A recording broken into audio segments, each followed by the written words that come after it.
Hello everyone, welcome back to your favourite channel zoology with Chinu. और आज हम पढ़ने वाले हैं मेंस्ट्रुएशन साइकिल। तो मेंस्ट्रुएशन साइकिल पढ़ने से पहले मैं आपको बता दूं कि ये वीडियो देखने के बाद आपको सारी की सारी मेंस्ट्रुएशन साइकिल समझ आने वाली है। जितने भी हार्मोन्स ये पूरी की पूरी मेंस्ट्रुएशन साइकिल को कंट्रोल करते हैं वो सब के बारे में हम पढ़ेंगे।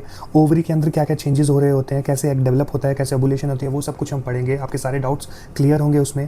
और यूट्रस के अंदर यानी कि एंडोमेट्रियम थिकनेस के अंदर, एंडोमेट्रियल लाइनिंग के अंदर जो चेंजेस हो रहते हैं वो भी हम सब कुछ पढ़ेंगे। तो उससे रिलेटेड भी आपको कोई डाउट नहीं रहने वाला है। तो चलिए स्टार्ट करते हैं। बट स्टार्ट करने से पहले मैं आपको बता दूं कि मेंस्ट्रुएशन साइकिल जो है वो मेजरली 4 हार्मोन्स कंट्रोल करते हैं। ठीक है, तो हमारा सबसे पहला हार्मोन आ जाता है एफएसएच हार्मोन, जिसको हम बोलते हैं फॉलिकुलर स्टिमुलेटिंग हार्मोन। इस हार्मोन का नाम ही है, ये फॉलिकल को स्टिमुलेट करता है। दूसरा हार्मोन आ जाता है ल्यूटिनाइजिंग हार्मोन। ये दोनों हार्मोन हमारी पिट्यूटरी ग्लैंड रिलीज करती है, ये हमें याद रखना जरूरी है। और एक और इंटरेस्टिंग चीज मैं आपको बताता हूँ कि जो हमारा एफएसएच और एलएच हार्मोन होता है ना, वो हमारे ओवरीज के अंदर जितने भी चेंजेस होते हैं ना उनको कंट्रोल करता है। ठीक है, और ओवरीज से रिलीज होते हैं प्रोजेस्टेरोन और ईस्ट्रोजन, वो कंट्रोल करते हैं हमारी यूट्रस के अंदर एंडोमेट्रियम थिकनेस, लाइनिंग कैसी होगी, कब बढ़ेगी, कब शेड होगी, ये सारा ये दोनों हार्मोन्स कंट्रोल करते हैं। तो हमने 4 हार्मोन्स के बारे में पढ़ लिया। तो अब आ जाते हैं मेंस्ट्रुएशन साइकिल पे। मेंस्ट्रुएशन साइकिल पढ़ने के लिए आपको उसके 4 फेजेस के बारे में पता होना चाहिए। ठीक है, और ये फेजेस जिसने समझ लिया कि इस फेज में क्या होता है, इस फेज में क्या होता है, उसको पूरी की पूरी मेंस्ट्रुएशन साइकिल समझ में आ जाएगी। सबसे पहला phase, the most important phase is menstruation. Second phase is follicular phase, जिसको हम प्रोलिफेरेटिव फेज भी बोलते हैं। और तीसरा है हमारा ovulation phase. This phase is also very very important. और हमारा लास्ट फेज है ल्यूटल फेज, जिसको हम सिक्रेटरी फेज भी बोलते हैं। ठीक है, तो अब हम स्टार्ट करते हैं मेंस्ट्रुएशन फेज से। यहाँ तक आई होप सबको क्लियर है। अगर कोई क्वेश्चन है तो आप प्लीज कमेंट करें। ठीक है, तो ठीक है, आ जाते हैं मेंस्ट्रुएशन फेज में। मेंस्ट्रुएशन फेज पे ना सबसे पहले हम देखते हैं हार्मोन्स कहाँ पे क्या क्या हो रहा है हार्मोन्स के अंदर। तो जैसा कि आप देख पा रहे हैं, प्रोजेस्टेरोन और ईस्ट्रोजन थोड़े लो हैं और एफएसएच धीरे धीरे बढ़ रहा है, और कोई चेंजेस नहीं हार्मोन्स के अंदर। ठीक है, हम हर फेज के अंदर हार्मोन का क्या चेंजेस हो रहे हैं और ओवरी और यूट्रस के अंदर क्या चेंजेस हो रहे हैं वो देखेंगे। तो हमने मेंस्ट्रुएशन फेज में देखा कि एफएसएच धीरे धीरे बढ़ रहा है और प्रोजेस्टेरोन और ईस्ट्रोजन लो है। ठीक है, अब इन सारे हार्मोन्स, ये एफएसएच बढ़ने की वजह से क्या हो रहा है और प्रोजेस्टेरोन और ईस्ट्रोजन लो होने की वजह से क्या हो रहा है, ये समझते हैं। तो जैसे जैसे धीरे धीरे एफएसएच बढ़ रहा है, हमारी ओवरीज को सिग्नल मिल रहा है और हमारी ओवरीज क्या कर रही हैं, कुछ सेट ऑफ फ्यू फॉलिकल्स को डेवलप कर रही है। ठीक है, तो ये इसीलिए हम उसको बोलते हैं डेवलपिंग फॉलिकल। ये हमारे फॉलिकल्स डेवलप हो रहे हैं, और ये हो किसकी वजह से रहा है, क्योंकि हमारे बॉडी में धीरे धीरे एफएसएच हार्मोन बढ़ रहा है। यहाँ तक आपको क्लियर हो गया हो। अब आ जाते हैं नीचे क्या हुआ है, प्रोजेस्टेरोन और ईस्ट्रोजन इन दोनों का लेवल लो है।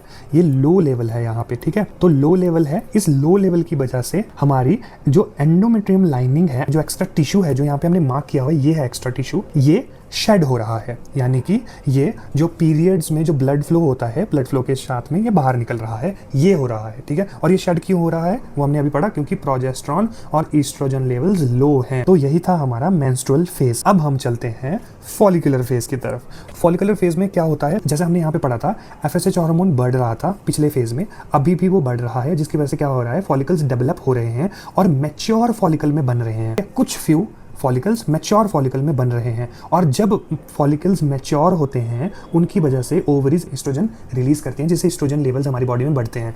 तो अब इस फेज में हमारे ईस्ट्रोजन लेवल्स बढ़ रहे हैं, और ईस्ट्रोजन लेवल जब बढ़ते हैं तो हमारी एंडोमेट्रियम थिकनेस बढ़ना स्टार्ट हो जाती है।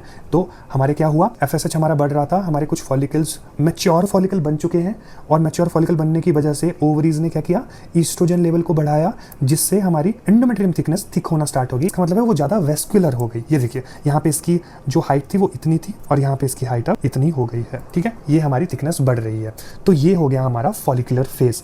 इससे अगर आपका कोई क्वेश्चन है, कोई डाउट है, प्लीज कमेंट करें। ठीक है, अब हम आ जाते हैं अपने नेक्स्ट फेज की तरफ, जो कि है ओवुलेशन फेज, जो कि बहुत ही इंपॉर्टेंट है। ठीक है, ओवुलेशन फेज क्या होता है, जो हमारे पिट्यूटरी ग्लैंड एकदम से एलएच हार्मोन पे सर्ज दिखता है, एकदम से एलएच हार्मोन को बढ़ाती है हमारी बॉडी के अंदर। अगर आप ध्यान से देखोगे पूरी की पूरी साइकिल में एलएच हार्मोन सिर्फ ओवुलेशन के टाइम पे ही सर्ज होता है, जिसकी वजह से हमारा जो फॉलिकल होता है, जिसको हम ग्रेफियन फॉलिकल भी बोलते हैं, वो एग रिलीज करता है। ठीक है, यहाँ तक समझ आया। तो हमारी बॉडी में एलएच हार्मोन बढ़ा, जिसकी वजह से जो डोमिनेंट फॉलिकल था उससे वो रप्चर हुआ और उससे एग रिलीज हुआ। ये एग मैं आपको बता दूं, ये एग यहाँ से रिलीज होकर फैलोपियन ट्यूब में जाता है, जो ये फॉलिकल बच जाता है, ये जो फॉलिकल बच जाता है ये इस तरह से, क्योंकि इसके अंदर जो एग था और जो बाकी सारा मटेरियल था वो सारा रिलीज़ हो चुका है। अब जो ये फॉलिकल बच गया है यहाँ पे, तो ये है जब यहाँ से एग रिलीज़ नहीं हुआ है, और ये वाला जो है, ये जो फॉलिकुलर सैक है, इसमें से एग रिलीज़ हो चुका है, यहाँ पे कोई एग नहीं है अभी, ये एम्प्टी है, ठीक है। अब ये जो सैक होता है ना, ये आगे चल के अगले फेज़ में ये क्या बनता है, कॉर्पस ल्यूटियम, ठीक है, वो हम अभी अगले फेज़ में पढ़ते हैं। बट यहाँ तक ये है हमारा ओव्यूलेशन फेज़। अब इस ओव्यूलेशन फेज़ में हमने ये तो पढ़ लिया कि LH हार्मोन इंक्रीज हुआ जिससे ओव्यूलेशन हुआ और एग रिलीज़ हुआ। नीचे यानी कि हमारी यूट्रस में क्या हो रहा है वो हम पढ़ लेते हैं। तो अभी आप देखोगे कि यहाँ पे ना धीरे धीरे ईस्ट्रोजन जो है ना अभी पीक पे आ गया है। जो हमारी एंडोमेट्रियम लाइनिंग थी ना वो भी पूरी तरह से डेवलप हो चुकी है, पूरी तरह से थिक हो चुकी है, ठीक है। तो यही होते हैं ओव्यूलेशन में चेंजेस। आई होप ये वाले चेंजेस आपको समझ आ गए हो कि ओव्यूलेशन के दौरान क्या होता है। तो अब हम पढ़ लेते हैं हमारा ल्यूटल फेज, जो कि लास्ट फेज है, जो कि बहुत इंपॉर्टेंट है।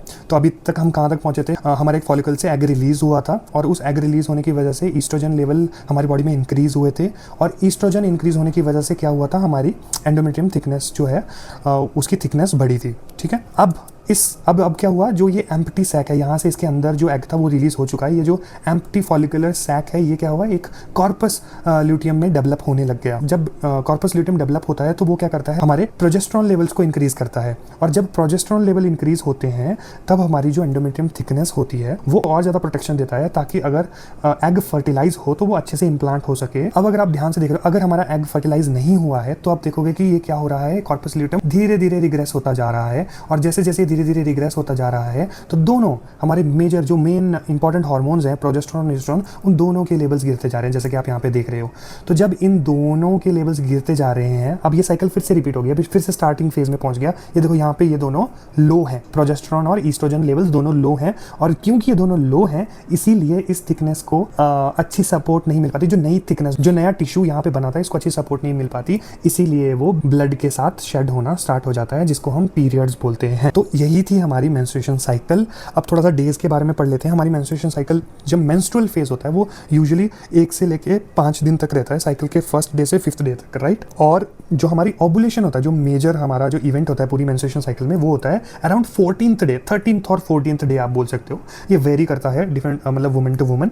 और जो हमारा लास्ट में मैंने आपको बताया था ना कि प्रोजेस्टेरॉन और एस्ट्रोजन लेवल गिरना स्टार्ट हो जाते हैं जब हमारा कॉर्पस ल्यूटियम रिग्रेस होना स्टार्ट हो जाता है, तो वो यूजुअली 5th से 28th डे के आसपास होता है, और फिर से साइकिल रिपीट हो जाती है। मतलब कि ये जो लेवल डाउन हुआ है वो फिर से लेवल डाउन यहीं से स्टार्ट हुआ, फिर आगे चल के फिर से बढ़ेगा, जब ओव्यूलेशन के टाइम से फिर से बढ़ेगा, प्रोजेस्टेरॉन ओव्यूलेशन होने के बाद बढ़ेगा और फिर से लो हो जाएगा। यही साइकिल रहती है हार्मोन्स की पूरी की पूरी मेंस्ट्रुएशन साइकिल में। आई होप कि आपको ये वीडियो बहुत अच्छी लगी हो, और इस वीडियो के बाद अगर आपको अभी भी कोई डाउट है तो प्लीज़ कमेंट करें और मुझे बताएं। मैं पूरी कोशिश करूंगा कि मैं पर्सनली आपको रिप्लाई करके आपके सारे डाउट क्लियर कर सकूं। और अगर आपको वीडियो अच्छी लगी हो तो प्लीज़ लाइक करें, कमेंट करें और सब्सक्राइब करें चैनल को। Thank you.